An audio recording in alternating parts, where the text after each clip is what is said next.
Tonight's session, we wanted to do an overview of the NCE, or the National Certification Exam, and several of you sent in some questions and wondering what was on the exam. So we thought we would go through and have a look at, well, first we'll do the agenda and welcome everyone and our introductions, and then we're going to look at the NCE background, content, and learning level.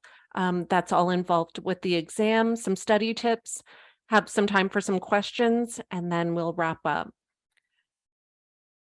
So a little background on the CHIM NCE. The objective of the Certified Health Information Management National Certification Exam is to assess a minimum level of competence in health information management that a health information management professional is expected to have upon entry to the profession. So a pass requirement for the exam, we have two primers that we looked at, and they actually had two different layouts of how the exam is going to be. One said that it consists of 90 multiple choice questions and is 120 minutes or 2 hours in duration. The other one said 154 multiple choice questions and 210 or 3.5 hours in duration. Both said 1 mark per question. We think it's the 154 multiple choice questions and 3.5 hours, and we can confirm that at a later date as soon as we get clarification or confirmation on that.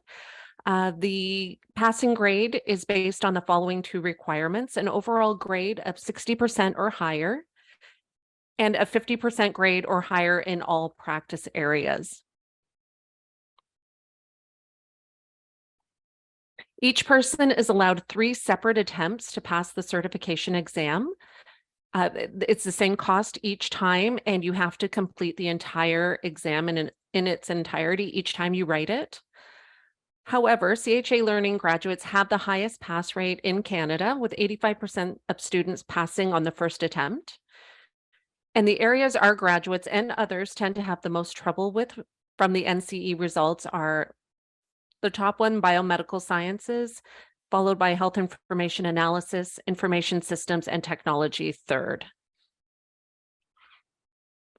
And that's across all, everyone that writes the exam. It's not specific to CHA Learning.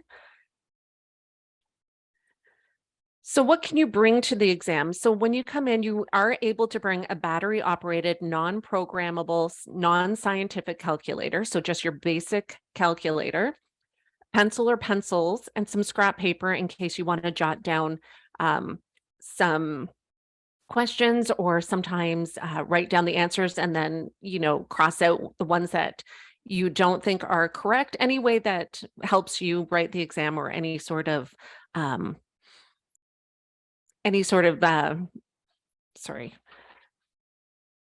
thing that will help you eliminate any answers that are not correct, and go from there. So the NCE has 7 content areas. The first, biomedical sciences, followed by health information science, including coding theory. Third is health information analysis, followed by technology and health information. Fifth is access and security. 6th content area is the healthcare system in Canada, and 7 is ethics and practice. Ethics and practice is incorporated in all of these separately, so you will find ethics as it relates to biomedical, how it relates to health information science, and so on. So there are 6 practice areas, each consisting, depending on when we find out how many questions, either 15 or 20 multiple choice questions. And those 6 areas are information governance, data quality, clinical knowledge, analytics, privacy, and technology. And ethics, equity, diversity, inclusion, just like ethics here, are all incorporated in all of these areas. So what will not be on the exam? Province-specific questions on provincial legislation or provincial organizations. However, there are questions about national guidelines, legislation, and organizations may be on the exam. And specific diagnostic or therapeutic codes will not be on the exam. However, you may have questions about diagnosis types or structure of ICD and CCI codes, and descriptions may be on the exam.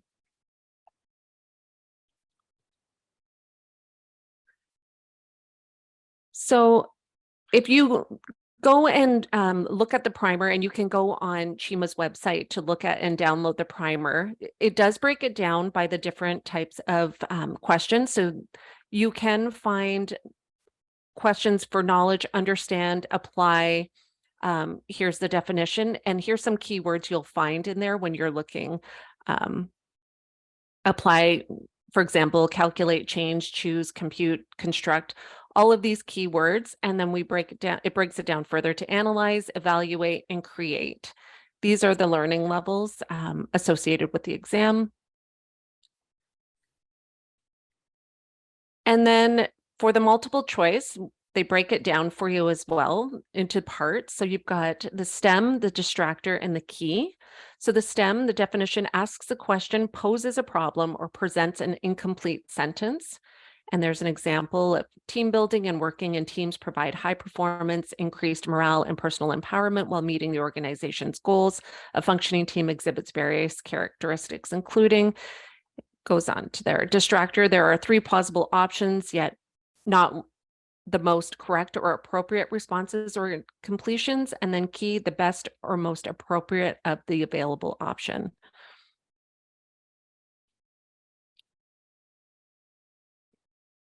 So a way you can approach the multiple choice questions is to read the question carefully, remove all distracting info, and break it down. Sometimes there's some trick, never, none sort of words. If you kind of remove all of those and get right to the base of the question, anticipate the answer before reading the alternative. So read the question and in your mind, try to think if you already know the answer or anticipate what one of those answers could be. If the answer is clear, mark the correct answer, but still review all the variables and distractors. Be careful of negatives in the stem, like I said, like none, not, or never. Watch for all of the above or none of the above distractors. If the answer is unclear, mark it and come back to it. Sometimes you can go further into the exam and it might trigger you and you'll remember something and you can go back to that question and answer it then. Don't feel like you have to answer everything right away. And always remember that the answer is not always C.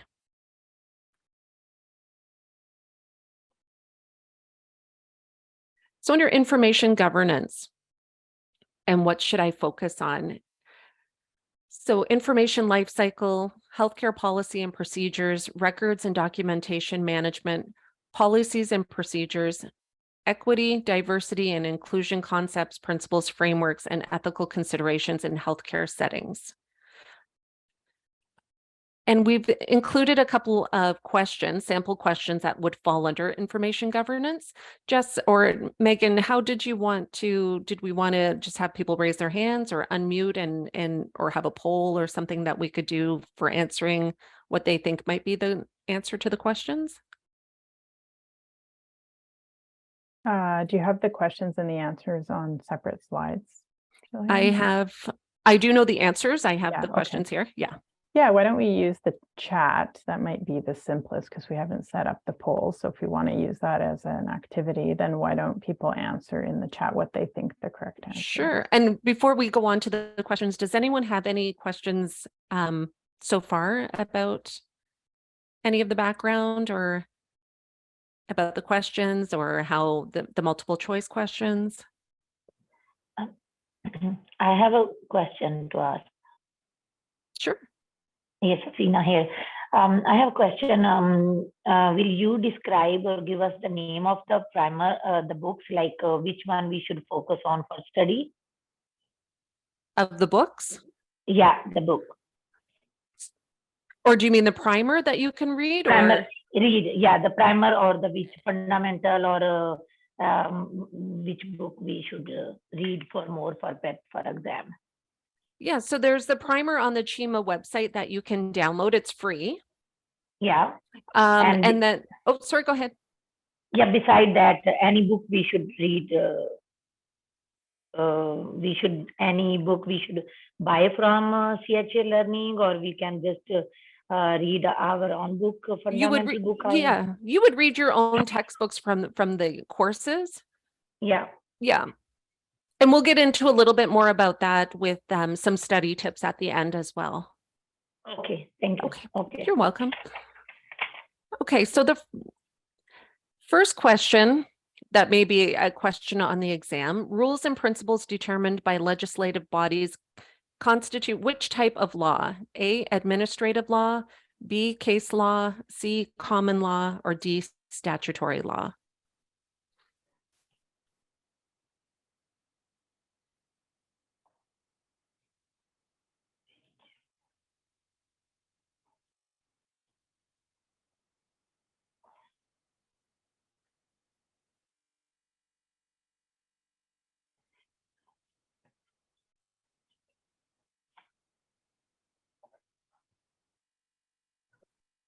Like so far, people, most have, or all have chosen D. Yep, and that's the correct answer. I'll just mark these as I go. So great.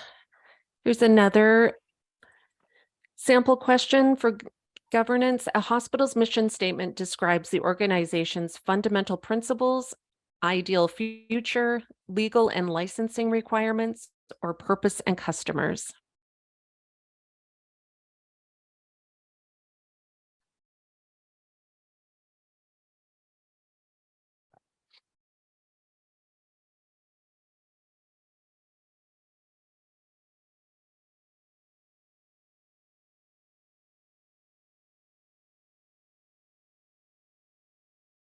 People are saying A.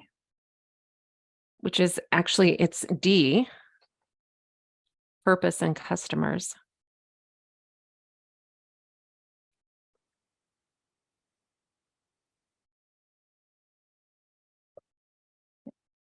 Yeah, so a mission statement describes who the organization serves and what it is intending to do, or what it exists to do, I guess would be another way of stating the Yeah. purpose. Yeah. Okay, so the next section we get into is data quality.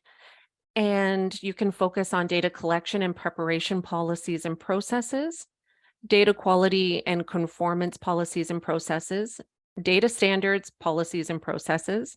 Ethics, equity, diversity, and inclusion are incorporated through principles, frameworks, and policies. So that's sort of the big overarching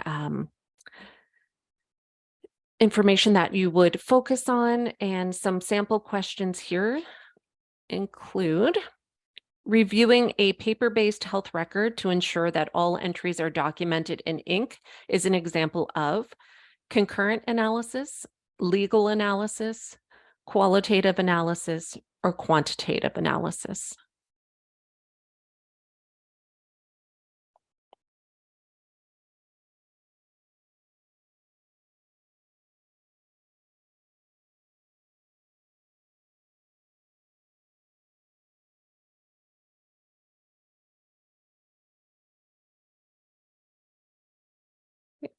Good job. Okay. Let's see. A clinical path is a tool for quality and utilization. The path describes the A, criteria used in evaluating the quality and appropriateness of patient care, B, expected cost of care, C, nursing components of patient care, or D, optimal sequencing and timing of patient interventions.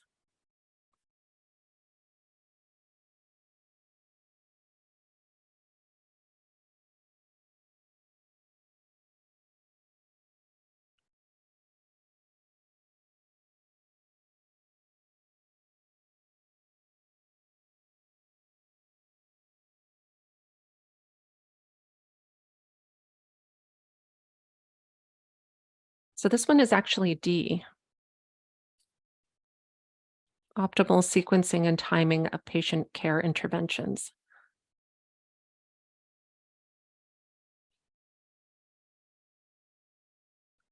Does anyone have any questions so far?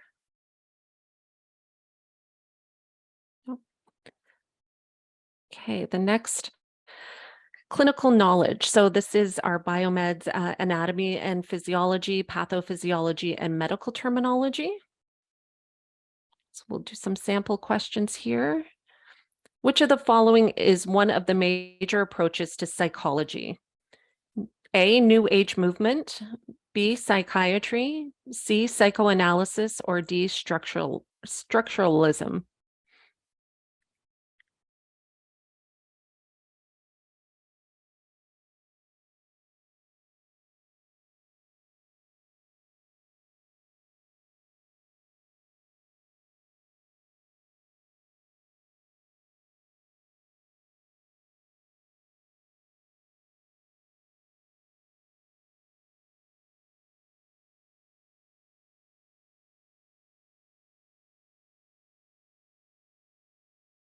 Be more guesses?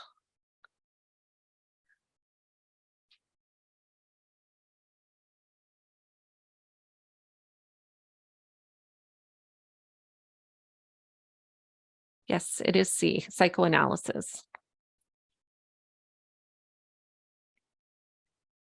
Okay, here's another example. The criteria considered in staging of tumors are the 1, presence and extent of lymph node involvement, 2, presence of metastases, 3, benign or malignant nature of the tumor, and 4, tumor size and extent at the primary site. So is it A, 1, 2, and 4, B, 1, 3, and 4, C, 2 and 3, or D, all of the above?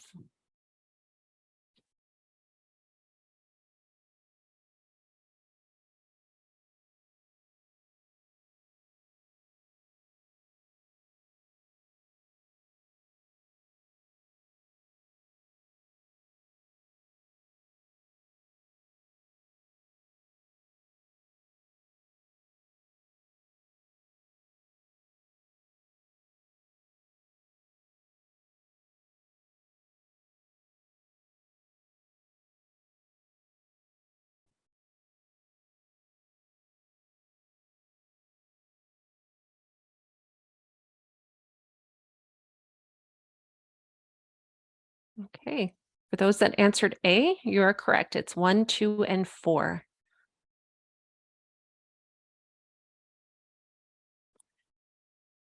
The next question, analytics. So what you should focus on is healthcare statistics, research design and methods, analytics, indicator and reporting policies and processes, advanced analytics policy and processes, business intelligence policies and processes, consumer informatics, finance, as well as equity, diversity, and inclusion best practices and ethical research practice to ensure an understanding of the impact on healthcare outcomes. So, a couple of questions here. So as a health information coding supervisor, you are asked to compare the current retrospective coding process with a proposed concurrent coding method. Which visual tool would be the best to use to identify all the logical steps and sequence of each procedure? A, a cause and effect diagram, B, a decision matrix, C, a flow chart, or D, a run chart?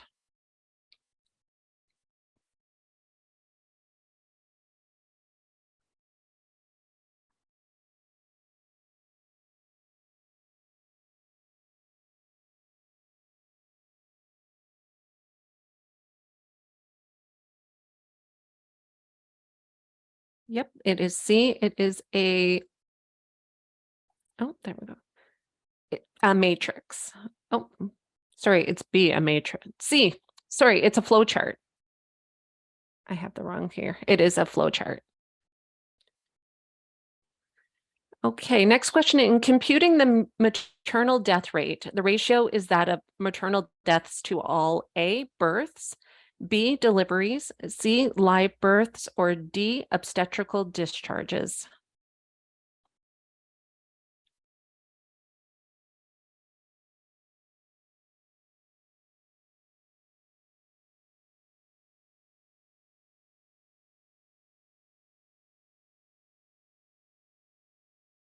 Perfect, lots of D's. So yes, that's correct. It is D, obstetrical discharges.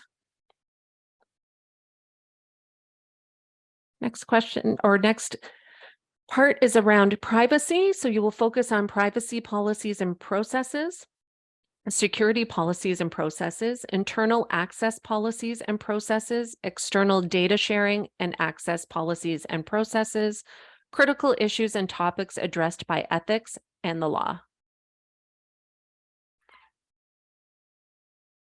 To a couple questions here. So Dr. Brown of Richmond General is treating Amy for her ulcer.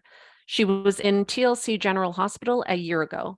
Dr. Brown has asked TLC General for a copy of her discharge summary and an endoscopy report. What action should be taken by the hospital? A, ask Dr. Brown to provide a consent form from Amy. B, provide the records to Dr. Brown only if he is on the TLC General medical staff. C, provide the records to Dr. Brown since he is treating the patient, or D, refuse access to the records.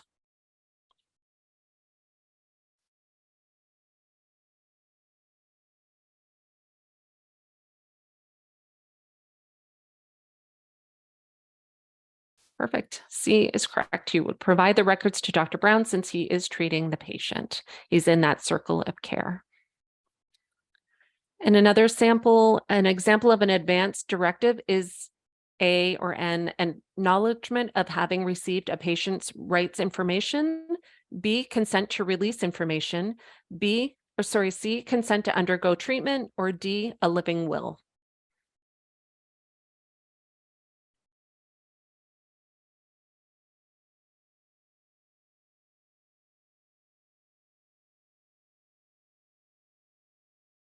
Perfect. Yes, it is D. It is a living will.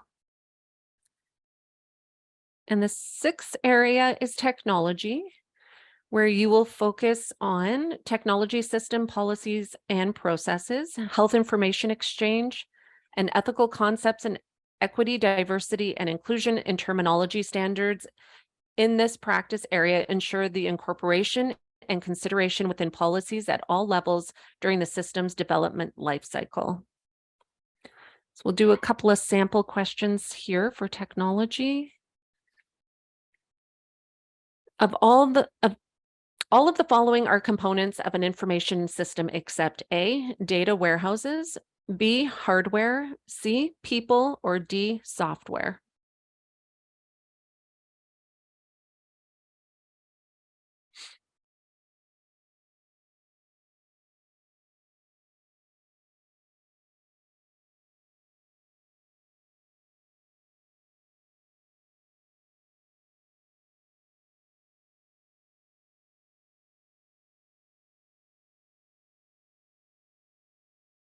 Okay, yes, the answer is A, data warehouses.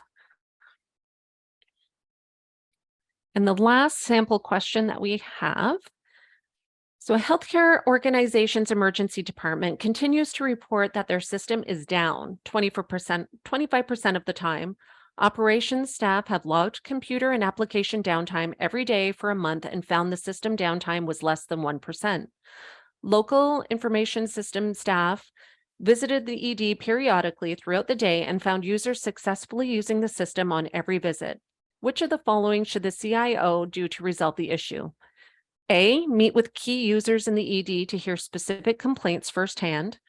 B, officially report the month-long downtime tracking results and spend no more time on the issue.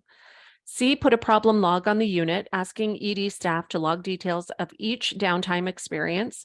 Or D, put an information system specialist in the department every day for a week to monitor the system's use.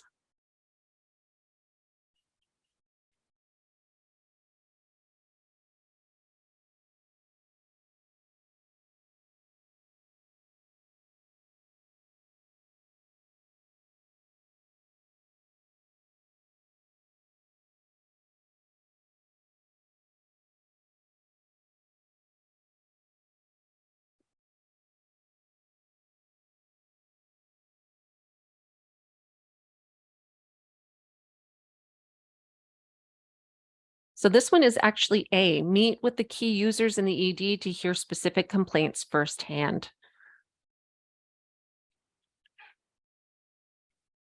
Okay. And last, as I mentioned, ethics in practice, as you've seen, is incorporated in each and every one of those components. So that includes ethical challenges in HIM, ethical responsibilities of healthcare professionals and implications of unethical behavior, ethical framework for collection, access, and use of health information, ethical classification coding practices, ethics approval and research, ethical healthcare service use and spending, collecting consent from vulnerable individuals, and ethics around universal accessibility using technology, EHR implementation, and health and policy research.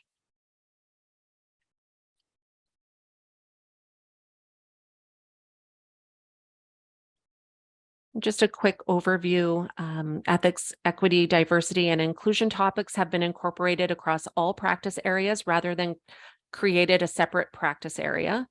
These overarching moral standards have been included to ensure individuals understand how social or historical injustice impacts underserved and vulnerable populations in Canada. Access to equitable healthcare is addressed within the CHIM NCE as access directly impacts the quality of data collection across Canada's varied populations, affecting reporting, funding, and the development of healthcare services. Does anyone have any questions about any of these components or about the questions or how those questions are worded or broken down? Any insights or further questions? Hi, my name is Simeon. I have a question about I can't remember the full, what was the question was. I mean, it was talking about part of component of information system. And the answer was hardware or data. Yeah, I saw it just now. Data hardware or something like that. Oh, right here. Yeah, so all of the following are component of an information system except. So my understanding is when in information system, you have several components of computer that comprises of information system like data warehouses, hardware, software. So I was thinking it should be people because, I mean, that's what I was thinking. Except if you have any clarification on that. So honestly, that was my first thought as well, but people are actually part of the information system. They're the ones that are inputting the information, getting the information from, and people are part of our information system. Data warehouses are separate from the information system, if that makes sense. I'm not sure if someone just... Yeah, I would say think about an information system as a system that collects information and then gives it back out, and people are putting it in and they're also taking it out. The data warehouse is where data is stored. Yep. After. So the information system is actually connected to the data warehouse. So when you're pulling information, it may be pulling from various data warehouses, and most organizations will have multiple warehouses, which is where data is being stored from all the different systems in the hospital, but it isn't actually part of the information system that you as a user would be using on a day-to-day basis. Okay, thank you. And maybe I should just use this opportunity to ask another question now. So I'm thinking about the exams. I've done the exam once. I did not pass. I was just looking at the exam because it's a little bit comprehensive. It's huge, like you have a lot to read. I mean, based on my personal observation, I saw some tricky question that looks so similar that sometimes you are so sure that yes, you get this question right, and then when the result comes out, you find out that, oh, this actual question is not right. Just like what we were just discussing about the information system. Mm-hmm. Any tips or any idea on how to go about when you see a question that has like 3 or 2 similar answers? Yeah, so when there's questions that are similar, always think that you want to pick the best answer, the one that is the basically, if two are very similar, you want to go with the one that answers or encompasses that question the best way or fully.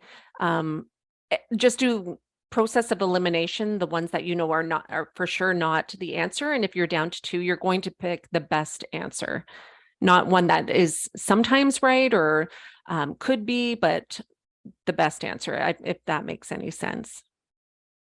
Yeah, and sometimes there's a word or two, if you're really carefully reading, that will give you a tip that something Right. is not the right answer, that there might be just a little nuance in the answer that makes you question whether it's correct. So as Jillian's saying, there's one that is the most correct.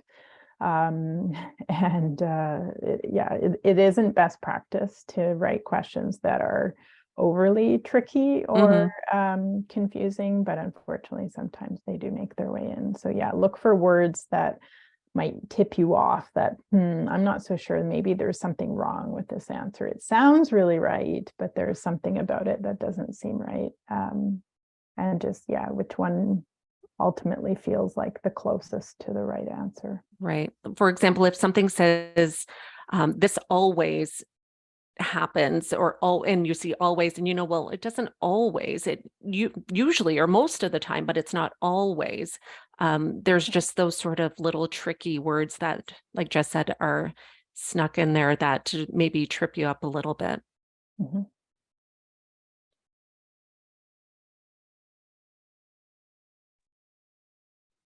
Okay, and we can move on to some study tips. So when you are getting ready to study for the exam, choose a quiet space to study. Sometimes easier said than done, but if you could find somewhere comfortable and quiet to study, take frequent breaks, give your mind a break, get up and walk around, study one subject at a time. Don't try to do all the courses or all the program or all the topics all at once. Study one subject at a time. Space out your studying over several short periods of time. Sleep well and de-stress. Create a study plan. Focus on areas where you require extra review. Study your textbook review questions and chapter PowerPoints. After each key point, compose a question with that key point. So if you're reading a topic, afterwards, start asking yourself questions about that topic. Say, if you're reading about diabetes, start asking yourself all different questions to see if you can answer them yourself and become comfortable and know that you're, positive, or that you feel like you kind of aced that subject, and then move on to the next one. Avoid cramming. You'll forget it. If you start cramming all at once, you'll forget most of the information. That's why we say space it out and take your time learning each topic. Form a study group, either virtual or in person if you can. You can create flashcards. You can do a practice exam, and there are some available if you wanted to try to do a practice exam, just so you get an idea of how you would do in a timed exam and how you could space out your questions. So those are just some quick study tips. And then again, we can open it up for some more questions. Yeah, I'll just add, everybody is different. So everyone has different study tactics. So you've probably learned over the course of your studies in this program what works for you and doesn't work for you. Some people like to read topics in their textbook and their learning guides and write out notes about some of the key things. That's what I used to like to do, is to write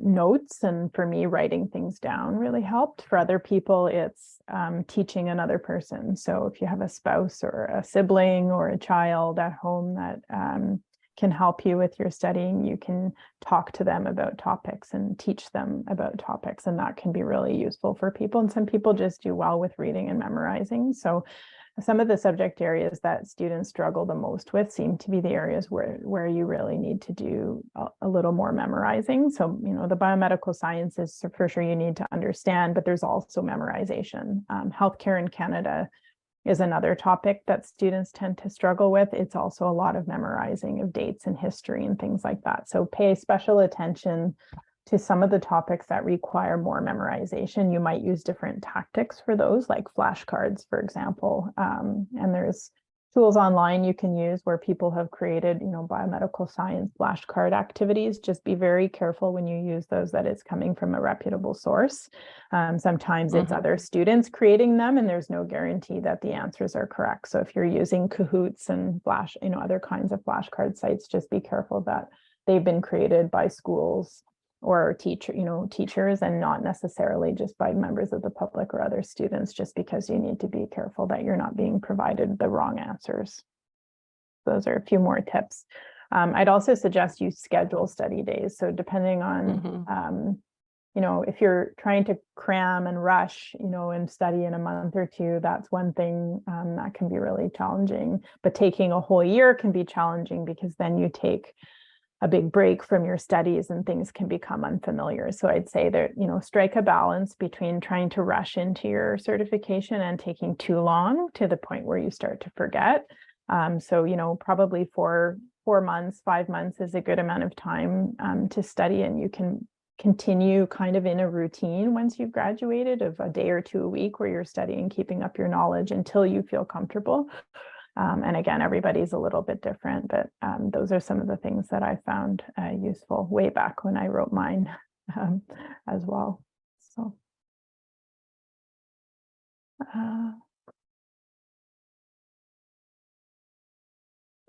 I believe, so just there's a question about HonorLock. So it's not HonorLock specifically, but yes, the NCE is invigilated through an online proctoring service. I can't remember the name of the service. So it'll be similar to what you've experienced with HonorLock. Just going up to the. There's a question too about leaving an answer you may not know and moving ahead. And are you able to go back? So yes, you can go back. Yeah, I don't know what the exam looks like because we haven't seen it ourselves. Unfortunately, CHIMA hasn't, doesn't give us, the schools, as much information about the exam as we would like to be able to provide you with a bit more detailed review. So I don't know what it looks like, and I'm not sure if it makes it clear to you which questions you skipped. So I definitely recommend making notes. If you skip a question and you plan to go back, make a note on a scrap piece of paper what question number, so it's quick for you to go back to it. And if there is a save button at any point through, make sure you're saving as you go. Again, I'm not sure what the platform looks like, but those are a couple tips to make sure you don't lose any work. There's a question about coding. So you won't be expected to do any coding. You won't have access to any coding software, the classifications. So you won't be given a case and asked to do anything that would require you to have access to Folio, but you will be asked questions about coding and elements of coding. So you need to be familiar with all the theory and the process, etc. Yeah, and I have written down here, candidates may be presented with a synopsis of the case with identified options for the diagnosis or procedure. In this circumstance, the candidate will be required to select the appropriate code given the information presented. So you won't actually have to do any coding, but they may give you the diagnosis with the code and you pick the right diagnosis code, things like that. Yeah, my guess is that those would be codes that are quite differentiated from one another. So you would know that, if it doesn't start with a certain letter, it's likely not the right code. So you want to have an understanding, I would say, of the alphabetical index and the categories, but not necessarily to differentiate on the details of a code, if that makes sense. I don't know if I expressed that clearly, but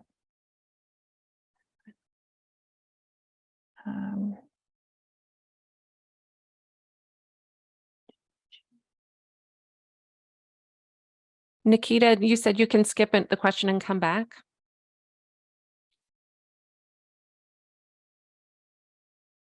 Perfect. Yeah.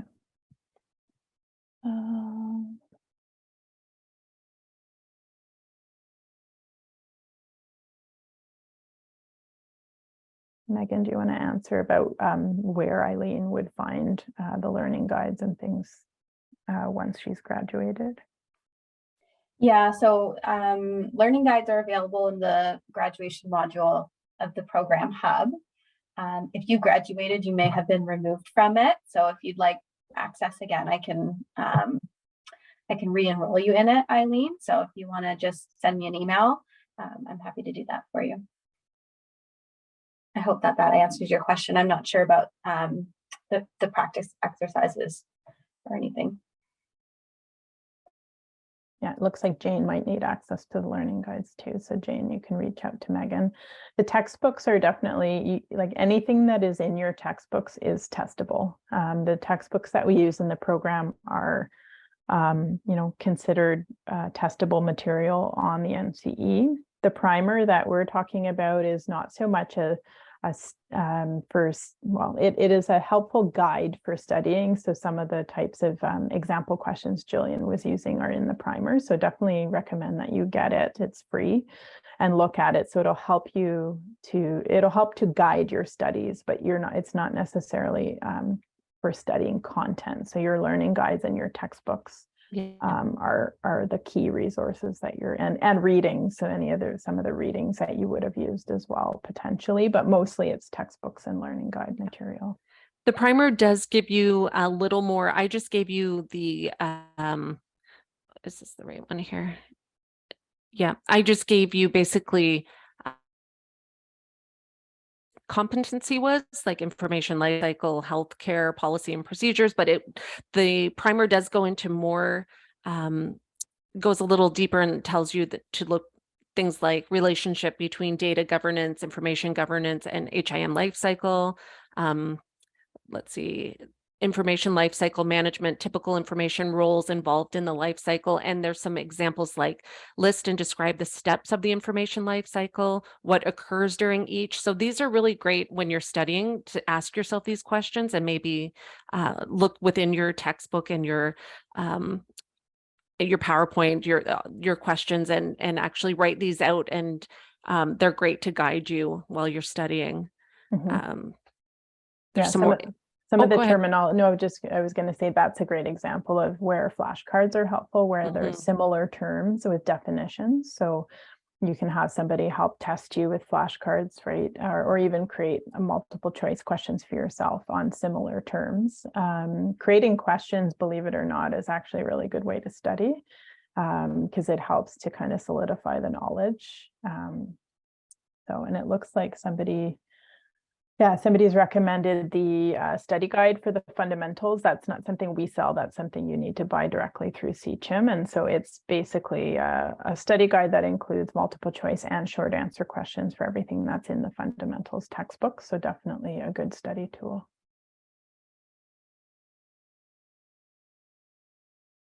The CHIM practice exam, yes, is definitely a potential practice would be helpful for you. We haven't had access to the practice exam ourselves, so we don't know exactly what's on it, but it represents the types of questions that you'll find. There's also another resource that one of the other schools offers, which is a mock certification exam. I'll just get the link for you. So those would be two different options. The one from the other school that offers a mock exam is also 3 attempts. I don't know the CHIM practice exam, how many attempts you get. So maybe John, if you bought it, I don't know if you've tried it yet. I think it's unlimited. Is it unlimited? Okay. So the mock exam through the Center for Distance Education gives you 3 attempts. And I've heard good things about it. So those would both be potential. You could do both even if you wanted. One of the benefits is that it gives you a sense of where your areas of weakness are. And that's what I would say would be one of the most helpful things, is that the areas where you struggle the most and the areas where you do most poorly are the areas where you need to focus the most attention when you're studying. So I'll get that link. And Lynn's asking, is 6 weeks to study not enough time to study for April? I think that just really depends on how comfortable you are with the information and if you feel 6 weeks to me, seems short with just the amount of information that you need to go through. But if you feel comfortable and you've been studying the whole time, and you only have a few areas you need to focus on, but it's all dependent. It's person dependent, I think. Yeah, I agree. I think it's perfectly feasible for some people, depending on, how did you do in the program? Yeah. Are there, are you pretty strong in most of your subjects? And if you're really recently out of the program, especially if you did the program quickly, like if you took the 2-year program as opposed to the 4 years, the previous 4-year stream, the longer you took to take the program, the more you have to refresh the stuff that you took at the beginning. So I think there's a lot of factors involved, and I know definitely we have graduates who have passed in that short amount of time, for sure, Lynn. So it's certainly possible that you can do it. And remember, you get 3 attempts on the actual exam as well. So if you don't do as well as you'd like on the first attempt, you will get a second attempt. So time limit, I'm not sure if they limit how quickly you have to take those 3 attempts. Do you know, Jillian? I didn't read anything in there. It just said that there were the 3 attempts, and let me see if I can find it up here. 3 attempts, and it just said that they were each the same cost and that you have to write each of them in their entirety. Yeah, so they may not have a time limit. Not that they've documented anyway. I wouldn't wait too long in between, but I think we've had people who've written them close to a year apart, right, Megan? I think so. I think so. I haven't found like a timeline or like a deadline either. So. Yeah, it doesn't say in the primer.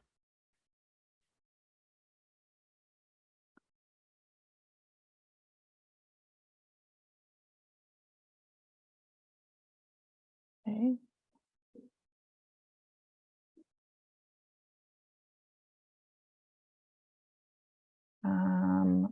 I think they set a day for the exam, don't they, Megan? It's a Yeah, specific so day. you should get an email from them. I think they said about 2 to 3 business days or a week after the deadline. And then from there, I think you're able to actually select a date within that examination period to write. I don't know if it's first come, first serve or anything like that. I'm assuming there might be some more flexibility given that it's online, but yeah. Yeah. And once you've written, we're very happy to have feedback from you. We don't often hear from our graduates. Once they've graduated and written the exam, they move on to work and we don't hear from you again. So definitely let us know, but also any feedback you have about the exam that we can pass on to others as well. It's always helpful to learn from other people's experiences. So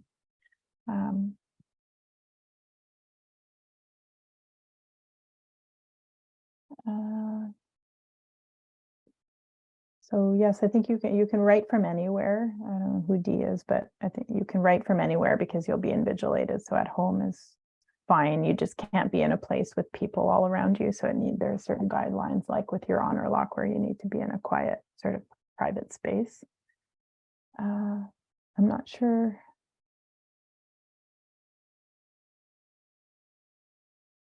I'm not sure what about Eileen's question about being an active student as long as we pay yearly membership. Sorry, Eileen, I'm not sure what you mean.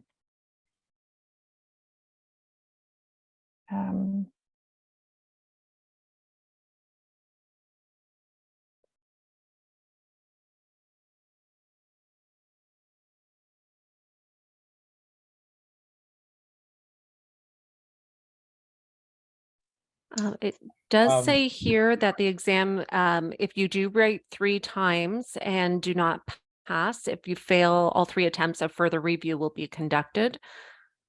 So I'm not sure, it doesn't clearly state if you'd have to take the program again, but maybe if there's certain circumstances, maybe it's on a case by case. Yeah, generally what happens is that they will provide you with a letter and they'll provide you with either recommendations or specific guidance as to what they would like you to do before you can attempt again. So for some people, they just have to refresh in certain courses.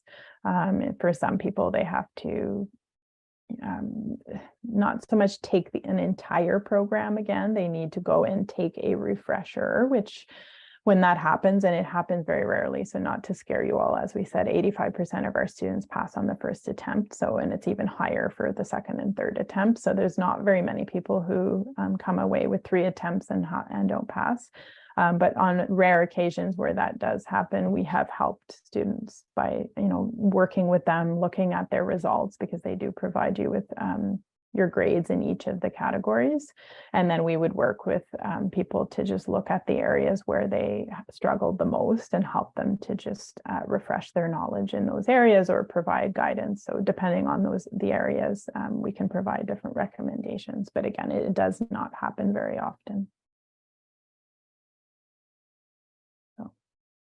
The passing rate is, similar to what is in the program, as you saw. So it's, the overall average for the exam, the grade average for people who write the exam every year, and that's somewhere around the 350 mark, I think, is in the 60s. So like the grades are not really high across the country, but the pass rate is relatively high. So most people pass. Not very many people get 80s and 90s, which probably speaks to some extent to one is that it's a lot of information to know, and two, that writing multiple choice questions is a bit of an art and a science in terms of the college and exam and question writing. It's not a perfect, I'm sure it's not a perfect science on their part either, but yeah, it's a lot of content for sure, and it can feel really overwhelming. So, some of the tips that Jillian provided around, chunking it out, don't overdo it in one day, try to schedule yourself time, find some different strategies that work for practice, use those tips and try to keep it sort of organized and try not to get too overwhelmed. And, I think that will really help. Okay, well, we're coming to the end of our time. Are there any other questions? And you can feel free to reach out to us after as well. Hi, I have a question. Hello, can you hear me? Yes, go ahead, Simeon. Yeah, so I was just, I have there's a question in the chat, just on the follow up. So when you were asked if you are a member of CHIMA, are you a member of CHIMA because you register as a student or as a professional, or you are a member only when you pass the exam? There's different types of membership. So as a student, currently you should have a student membership. In fact, you need to have one in order to register for the exam, I believe. So you should have a student membership now. So you're a member, but you're a student member. Once you pass the exam, then you will be a certified member. So you will have to pay the annual dues, but there's also continuing education requirements. So every year you need to complete a certain amount of continuing education once you're certified as well. So yes, there's different levels of membership. Okay.